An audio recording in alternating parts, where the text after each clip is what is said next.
네, 그럼 우리 야구 데이터 3회 에피소드를 맞이하고 있습니다. 네. 최 원장님이 감히 2회에 끝나신다고 그래가지고 우리가 다 코드숨을 쳤죠. 영화가 2시간인데 리뷰 방송을 4시간을 아니 근데 야구가 뭐 사루수 뭐 이런 얘기 시작하면 네.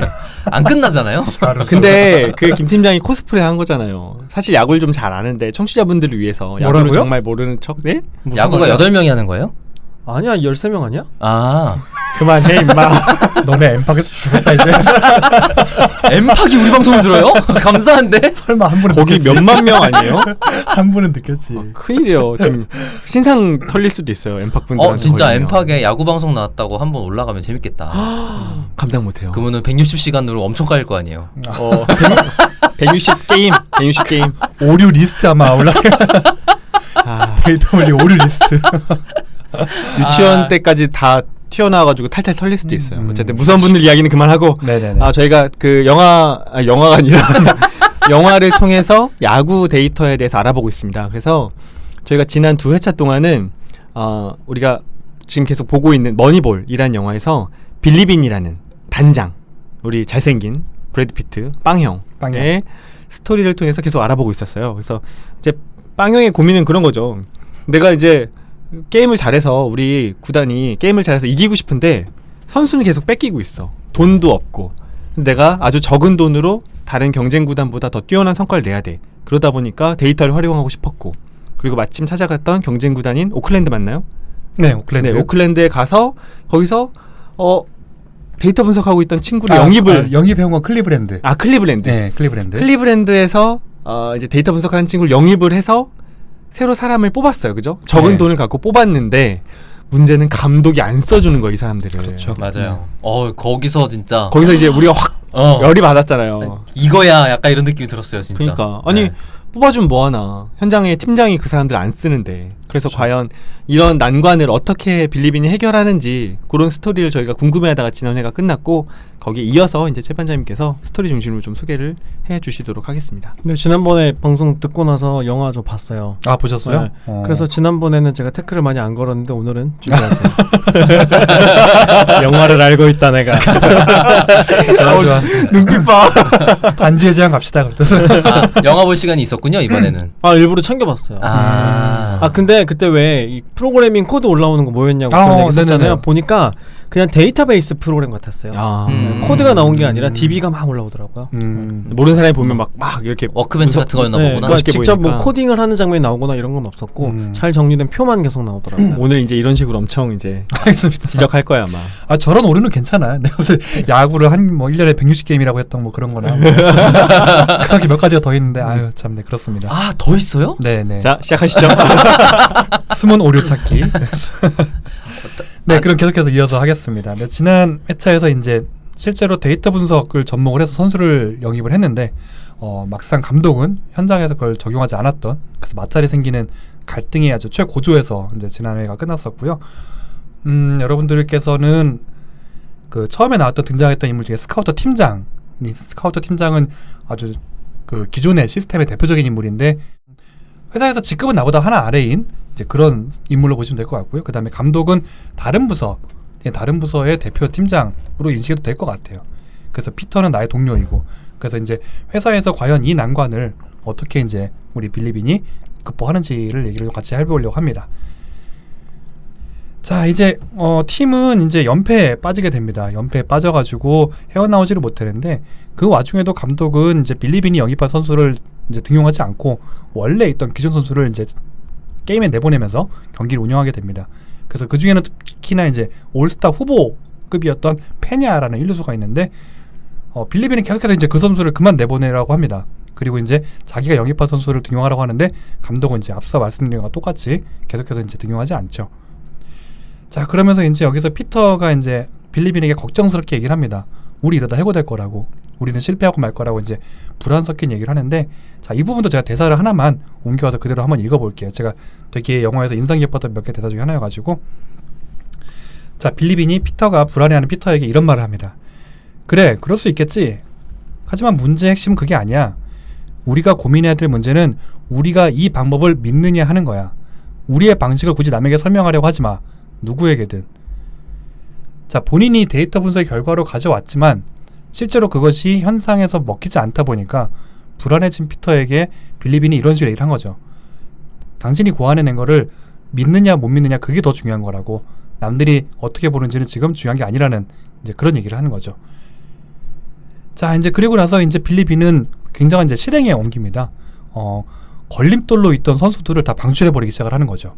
그런 권한이 네. 권한이 있으니까. 본인이 갖고 있는 힘이지만 끝내 하지 않았던 방법인데 최후의 수단 같은 최후의 거예요? 수단 같은 거죠. 네. 감독한테 선택지를 없애버리는 거고. 그렇죠. 맞아요. 감독이 정확하다. 네. 더 이상의 카드를 없애버리는 거죠. 야. 그래서 근데 지금 여기는 오히려 이게 말이 되는데 예를 들어서 어떤 회사라고 생각해봐요. 내보낼 수는 없죠. 그러니까 회사에서 데이터 팀 꾸리라고 한 2명 뽑아놨는데 현업에서 아무도 관심을 안 가져. 근데 다른 팀에서 움직일 사람들 손발 계속 잘라낸다는 소리잖아.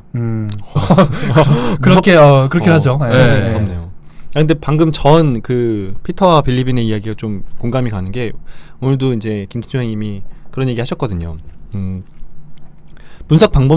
데이터 분석 방법론을 믿지 않는 사람들한테는 어떤 이야기를 해도 설득할 수가 없다. 근데 이것도 그런 거잖아요. 뭐 어떤 지표를 갖다 들이대면서 이제 새로운 선수들을 이제 등용하라고 이야기를 해도 감독이 믿지 않으면 그렇죠. 아무런 네. 의미가 없는 거죠. 그러니까 굳이 그걸 설명하려고 하는 게 의미가 없다라는 말이 약간은 좀 이해가 돼요. 믿는 사람한테야 설명이 되지만 믿지도 않는 사람들한테 설명이 의미가 있을까? 사람 고쳐 쓰는 거 아니네요? HR. 그리고 더 중요한 거는 이 분석가조차도 자기 방법을 믿지 않기 시작했다는 거였어요. 자기 피터가? 믿음이 흘려졌다는 거죠. 예. 피터가요? 예. 그래가지고 이제 거기에 대한 흔들림을 바로잡기 위해서 이제 빌리빈이 이제 용기를 북돋아줬던 거였고, 자, 이제 연패에 빠져 있으면서도 되게 이제 웃긴 장면이 나옵니다. 클럽하우스에 선수들이 막 춤을 추고 놀고 있어요. 그래서 빌리빈은 이제 거기에 아주 대노를 하죠. 또 이 영화의 50%인 빌리빈의 분노가 여기서 또 한 번 나옵니다. 또 막 뭐 배트 던지고 막 이러면서 막 장난하냐고 지금 이제 세게 화내는구나. 굉장히 세게 화를 내죠. 정말 이제 그렇게 화를 냈는데 그 다음에 이제 빌리빈은 확실하게 결심을 한 거죠. 아까 박사님 말씀하신 대로 카드를 없애야겠구나. 선택할 수 있는 옵션을 없애야겠구나라고 하고 본인이 할 수 있는 한 최대한의 방법을 취한 거죠. 선수를 다 방출을 시켜가지고 쓸 수밖에 없게끔 본인이 뽑은 선수를 쓸 수밖에 없게끔 만든 거죠. 이게 너무 초강수 아니에요? 이게 신문에서도 벌써 비판받고 있었는데 그렇죠. 그러니까 선수까지 내보내는 거는 저거 자기가 선발한 선수들 쓰게 하려고 팀을 박살 내는구나 이런 감독이 딱 그렇게 얘기하더라고요. 맞아요. 영화를 봤으니까 사리사욕 챙기는 사람처럼 보일 수도 있을 것 같아요. 딱 이게 독재예요. 독재죠. 아니 진짜 그러네요. 독재예요. 네. 네. 그러니까 뭐 소통을 하거나 논의를 하는 게 아니라 내가 가지고 있는 권한을 이용해서 완전 망가뜨려 버리고 나서는 하고 싶은 대로 하는 거니까. 내 말 안 들어? 그러면 내쫓지 뭐. 약간 이런 거네. 그러니까 독재가 저는 아예 잘못됐다고 생각하진 않거든요. 그러니까 너? 독재라는 제도 자체가 죄라고 생각하지 않아요. 그 자체가 네. 지금 여기는 그러니까 야구라는 시스템 혹은 군대라든지 아니면 제조업이라든지 이런 더 독재라는 형태의 그 운영 방식이 조금 더 효과적일 때가 있어요. 독재라고 하면 어감이 좀 이상하니까 뭐 이제 탑다운이라고 하시죠. 한 사람에 의한 뭐 의사결정 뭐 이런 식으로 좀 표현합시다. 독재가 조금 오해가 뭐, 있으니까. 어떻게 표현해도 사실 독재예요. 독이 단독이란 뜻이잖아. 그러네. 네. 그러니까 독재라는 단어의 의미가 그렇게 부정적으로 부여돼서 그렇지. 그러니까 사공이 많을 때보다는 한 명의 선장이 있을 때가 나을 수 있다. 그쵸. 그래서 잘했다. 빨리 가야 될 때는 나은 방법인 거죠. 근데 이렇게 할 수밖에 없는 상황인 것도 같았어요. 왜냐면 자기가 한 모든 행위가 무의미하기 때문에 감독이 쓰질 않으면. 그렇죠. 영화 좀 봤다고는 막 의견이 막 나오는데 다른 때와 다른데 볼 때 진짜 재밌게 봤어요. 그래요? 네, 반장님 설명해 주신 것 배경으로 보니까 너무 재밌었어요. 그렇군요. 네, 근데 여기서 이제 어쨌든 간에 뭐 호불호는 분명히 있고 여기에 어떤 뭐 의견은 분분할 수 있겠지만 어쨌든 빌리빈은 자기가 믿고 있던 데이터를 가지고 실행에 옮기기 위해서 첫 번째 강한 실행을 하고요. 두 번째 실행을 또 옮깁니다. 피터랑 빌리는 이제 선수들을 하나씩 찾아갑니다. 그래서 단장은 원래 선수를 만나고 코칭하는 역할이 아닌데 이제 빌리빈은 선수들을 만나가지고 지표를 보여주면서 자, 너의 약점은 무엇이고 너가 어떨 때 잘할 수 있고 시스템 이제 경기가 이런 상황에서 너가 어떻게 행동을 해야 되고 이런 것들을 하나씩 설명을 해주는 거죠. 그냥 자료만 던져주고 마는 게 아니라 선수들 하나하나를 컨택을 하면서 그런 식으로 이제 설명을 하고 팀으로 만드는 거죠. 구성원들이 어떤 역할을 해야 되는지 명확한 미션을 주고 이제 그런 것들을 설명해 나가는 작업을 합니다. 지금은 감독들이 이런 역할을 하겠죠. 지금은. 그렇긴 하죠. 그렇죠. 그게 감독 역할이죠. 코치 역할이고. 근데 요게 지금 되게 좀 신선한 게 저는 야구를 좀 많이 보고 그랬으니까 보통 이런 역할을 투수 코치, 타격 코치, 뭐 수석 코치 이런 사람들이 하거든요. 그러니까 단장이 한다는 건 되게 약간 이상한 일이에요. 그러네요. 지금 들어도 이상할 것 같은데요? 그쵸. 그러니까 네. 되게 이상한데 뭔가 근거를 갖고 이야기를 했으니까 될 수도 있겠다는 생각이 들어요. 보통 타격 코치들이 어떻게 하냐면 야, 너 이제 좀 안 맞는 것 같은데 자세를 배트의 각도를 한 5도만 올려. 뭐 그리고 막 우스갯소리가 된 옛날 농담. 그 투구하는 자세가 있는데 어깨 각도를 올리면 될 거다. 뭐 이런 식으로 그렇게 코치를 많이 하거든요. 근데 이제 단장이 코치했다는 건 되게 지금까지는 다른 방식인 거죠. 그리고 이 단장 자체가 메이저리그도 그렇고 우리나라도 그렇고 선수 출신이 단장하는 경우가 많지 않았었대요. 아. 지금 빌리빈 같은 경우는 되게 특이하게도 엘리트 선수가 단장으로 바뀐 케이스이기도 그러네요. 하고. 네네네. 감독이 아니네. 그러고 필드에서 보니까. 뛰어본 사람이 단장하는 경우가 별로 없었다는 거죠. 아. 그러니까 선수와의 소통도 달랐을 것이고. 그러네요. 선수들이 더 들었겠네요. 그렇죠. 모르고 한 소리가 아니라고 생각할 그 수 선수가 있겠네요. 어떤 레벨의 선수인지 알고 있으니까 지금 나한테 말을 해주는 단장이. 그렇겠네요. 그건 얘기가 다르네 진짜. 특히나 우리나라 같은 경우에는 뭐 그렇다고도 제가 조금 여쭤봤더니 단장을 누가 합니까라고 여쭤봤더니 그냥 기업에서 꽂아주는 분이 많이 했다고 하더라고요. 헐. 기업의 한 부서처럼 야구단이. 아니 근데 그건 맞는 것 같은데? 근데 우리나라도 최근 몇 년 사이에는 선수 출신 단장이 많아졌어요. 아 그래요? 네네네. 그래서 조금 더 현장을 아시는 분들이 단장을 하시는 것 같아요. 그러면 감독이랑 단장은 어떻게 역할이 달라요? 아까 말한 대로 단장은 이제 선수 단을 조직하는 사람이고요. 네. 감독은 실제 경기에서 그 경기를 운영하는. 예. 그러니까 선수 출신의 단장이 되면 감독이랑 펑션이 점점 겹치기 시작할 것 같아서. 아, 펑션은 겹치지 않는데 관점이 되게 감독과 단장이 눈높이가 맞을 수 있죠. 아. 그러니까 단장이 그냥 정말 행정사원 같은 단장이면 새로운 선수를 영입할 때 뭔가 이제 그 상업적인 가치나 아니면 이제 뭐 보편적으로 그 사람을 평가하는 기준에 따라서만 선수를 데리고 올 수도 있을 것 같은데, 근데 선수 출신 단장이거나 감독 출신 단장 같은 경우는 이 사람을 데려왔을 때 선수들 혹은 뭐 게임의 전략에 어떤 영향을 미치는 것까지 되게 고려를 할 수 있겠다라는 그런 느낌이 들어요. 그러니까 방금 필리빈처럼 코치가 하는 일을 지금 단장이 하고 그러니까 있는 사실은 거잖아요. 약간 전 월권 같은 거죠. 이렇게 들으면서. 그러니까 아니 근데 자기가 할 줄 아는 일이니까 그렇게 될 것 같아서. 그렇기도 한데 근데 실제로 영화에서 뭐 그런 식으로 편집돼서 짧게 나왔지만 단순히 코치가 아니라 그냥 자료를 보여줘요. 네. 데이터에 기반해서 당신의 해야 될 일, 앞으로의 미션을 알려주는 거죠, 명확하게. 너무 코치의 일은 아니군요. 지금 그렇죠. 말하면서 오해가 네. 있었지만, 네. 그러니까 뭐 그런 코칭은 거의 안 할 거예요. 너는 볼넷으로 나가, 휘두르지 마. 넌 공 잘 보잖아. 이런 식의 얘기를 한다는 거죠. 너의 출루율이 얼마고, 특히 왼손 투수일 때는 얼마고, 뭐 이런 것들을 얘기한다는 거죠. 그래서 물론 코치들도 그렇게 얘기하겠지만 지금의 코치가 하는 얘기지만 그 당시에는 그렇게 하는 코치가 없었으니 약간 이런 느낌이었겠네요. 그렇게 이해될 수도 있을 것 같아요. 네네. 그래서 이제 그런 활동을 거치고 나서 드라마틱하게 그동안 거의 꼴찌였던 우리 애슬레틱스는 이때부터 승리를 거두기 시작을 합니다. 아, 그럼 영입해온 선수들도 게임에 나가기 시작했어요? 네네네. 그래서 게임에 나가기 시작을 하고 팀이 바뀌기 시작을 한 거죠. 네. 그렇게 막 약간 썩은 선수 같이 느껴졌던 그런 선수들을 다 트레이드에서 내보내고, 네. 이제 여기서부터가 제일 이 영화에서 가장 이제 드라마틱한 장면이 나오는데, 자 이제 실제로 리그에서 꼴찌였던 이 오클랜드는 이때부터 연승을 거두기 시작을 해가지고 어느덧 아메리칸 리그에서 1위를 달리기 시작을 하고요. 그리고 나서 이제 15연승을 돌파하기 시작을 합니다. 그래서 팀 최고 연승인 16연승을 돌파를 하고 이제 언론은 모두 주목을 하게 됩니다. 어느덧 아메리칸 리그의 역대 최고 연승 기록인 19연승을 달성하게 되거든요. 이게 꼴찌에서 올라간 거죠? 네, 꼴찌에서 미친 거지 거의 하반기에 정말. 몰아쳐가지고. 이게 실화인 거죠. 네, 실화입니다. 보통 이러면 그냥 주변에서 미쳤다고 표현하거든요. 팀이 미쳤다 진짜. 어떻게 미친 저렇게 거죠. 할 수가 있냐. 왜냐하면 한 번도 안 지고 19연승 한다는 거는. 그리고 뭐 엄청난 스타 플레이어가 있는 것도 아닌 상황이었는데. 근데 특히나 야구는 스타 플레이어 한 명이 잘하는 게 중요한 게 그렇죠. 아니라 정말 팀 스포츠니까. 팀 스포츠고 운도 따르고 뭐 그런 거잖아요. 근데 19연승이면 진짜 이건 먹히기 시작한 거죠, 그 방문론이. 네. 그래서 이 과정에서 이제 재밌는 장면이 언론에서는 이제 감독 칭찬을 시작을 합니다. 빌리빈이 망쳐놓은 팀을 감독이 살리고 있다. 이런 식으로 이제 막 언론에서 신나게 얘기하니까 피터가 막 저 뭔 소리 하냐고 이상하다고 했더니 빌리빈은 별로 신경을 안 써요. 근데 그게 나을 수도 있어. 네. 약간 되게 프레이밍 문제네요. 이기면 됐지 뭐 이런 그쵸. 식으로 그치. 얘기하는 네. 멋있더라고요. 근데 거기에 대해서 굳이 신경 쓰지 않더라고요. 네, 어쨌든 이 팀이 우승을 시키는 건 본인이라는 걸 굳이 앞에 나와서 얘기하지 않고 그냥 그래 끄덕끄덕하면서 넘어가기 시작을 합니다. 자, 그러면서 이제 어느덧 오클랜드는 리그에서 최고 기록인 20연승에 도전하게 됩니다. 그래서 20연승이 열리는 날 빌리비는 경기를 보지 않아요. 또 자기가 보면 진다고. 네, 원래도 자기가 보면 진다는 징크스가 있다 보니까 데이터 분석하는데 징크스를 믿는 단장님. 아니 방송 중계를 이게 라디오 조그만 핸드 라디오 이걸로 듣는데 되게 웃겨요. 이거를 맞아요. 쪼면서 듣는 거예요. 껐다 껐다 껐다 켰다가 껐다 이러면서 듣는 거예요. 사실 마음이 되게 약한 분이구나. 그런 거죠. 근데 짠하더라고. 네, 그래서 한창 경기를 하는 시간에 운전을 하고 어디론가 가면서 이제 자기 딸한테 전화를 하게 됩니다. 그래서 근데 딸은 전화하자마자 이제 아빠한테 얘기합니다.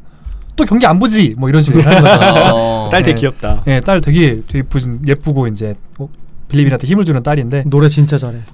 노래 들어보셨죠? 네, 장난 노래 목소리가. 정말 가사도 좋고 목소리 좋고. 그래서 이제 아빠는 아니야 나 그냥 뭐 2군 경기를 좀 봐야 돼서 가는 거야. 근데 딸은 계속 아빠 걱정 말고 차 돌려 경기 보러 가 계속 얘기를 하죠. 자, 그러면서 이제 빌리비는 아니야 괜찮아 하고 전화를 끊고 나서 라디오를 틀었는데 해설진의 웃음소리가 이제 터져 나오기 시작을 합니다.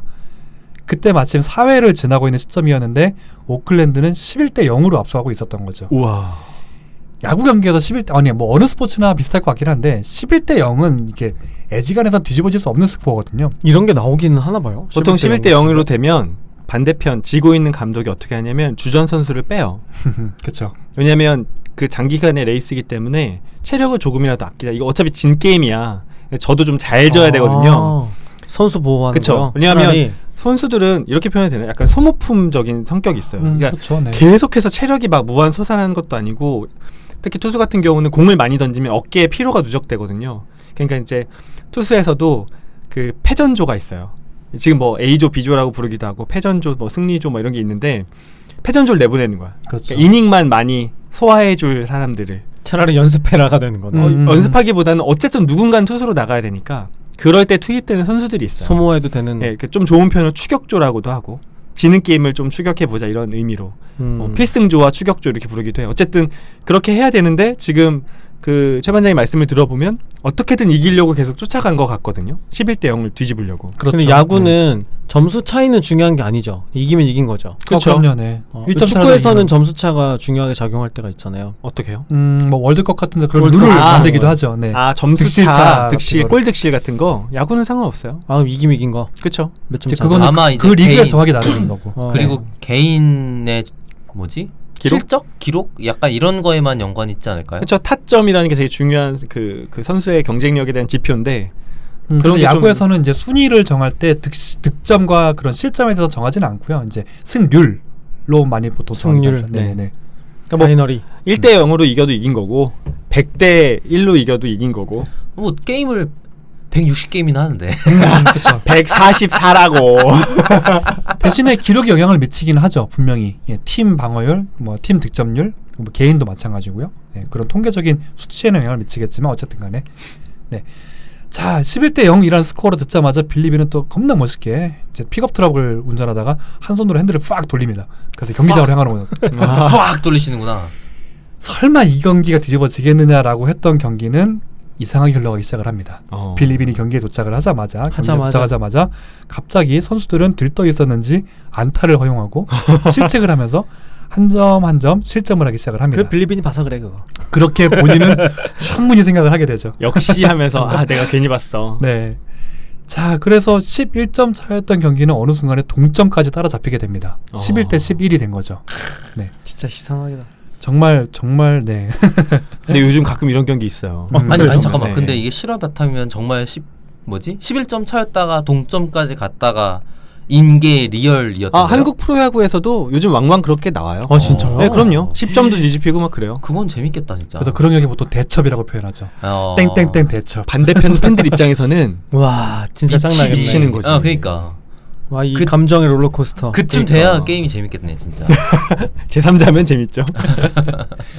자, 이렇게 해서 동점으로 이제 9회를 맞이하게 됩니다. 그리고 감독은 우리 빌리빈이 그 저번 화에서 기억나시나요? 제가 어떤 선수 집에 가가지고 빌리빈이 나야 문 좀 열어 집 앞이야 하고 영입했던 선수가 있습니다. 아, 네네. 네, 일루수를 맡고 있는 해티버그라는 선수거든요. 자, 9회에 들어오면서 이제 감독은 물끄러미 이제 더가웃을 바라보다가 선수들을 바라보다가 해티버그를 부릅니다. 자네 대타 준비해. 이제 깜짝 놀라서 해티버그는 이제 대타를 준비하게 되죠. 주섬주섬 나와서. 자, 그러면서 여기서 여러분들이 아마 예상하셨다시피 동점인 상황에서 대타로 나왔던 해티버그는 멋지게 홈런을 칩니다.